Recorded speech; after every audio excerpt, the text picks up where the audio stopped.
Min hada waqati dalonni hundu kana bikati akaba jannu gifti tana kara ishetin guftar ganna akaba jannu gifti tana kara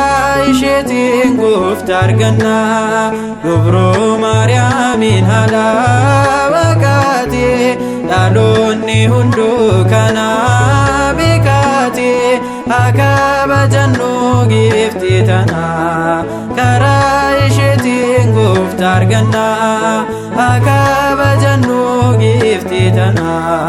kara ishetin guftar ganna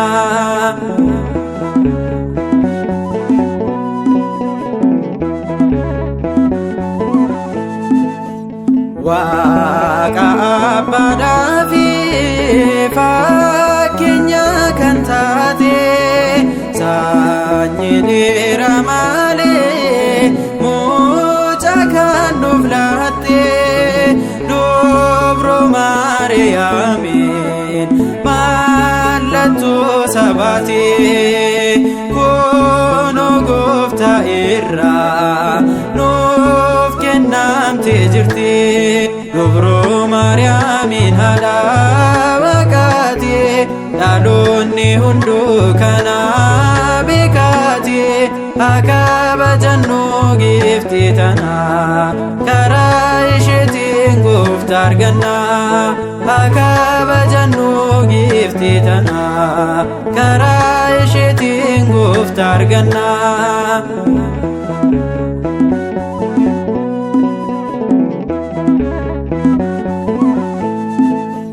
Gonka gulgulluudha fooniif lubbuudhaani odaa kan hin qabne karuma hundaani nutis akka Gabriel nagaasin jenna akka Elsaabeetis kabajaan si waamna dubro Maryamin hada waqati dalonni hundu kana bikati akaba jannu gifti tana kara ishetin guftar ganna akaba jannu gifti tana kara ishetin guftar ganna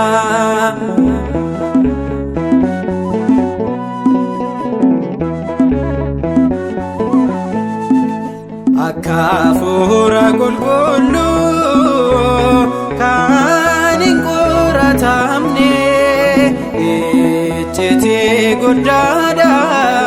kan biraan gahamne hedduu nama dhiiba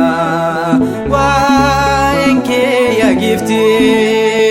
uuma waan hundumaa waaqa kee deessiti Dubro Maryamin hada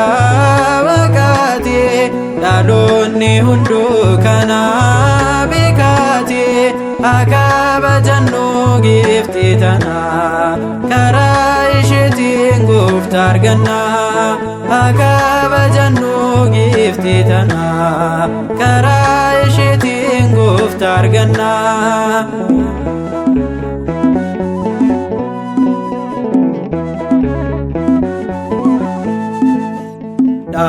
Dhalootaatu faarsa maqaa kee yaa Maariyaam kanas nama miti kan jedhu wangeelaam kanaaf hin callisnu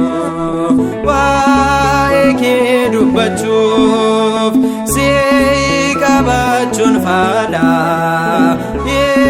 Yesuus argachuu dubroo Maariyaamiin haadha waaqaati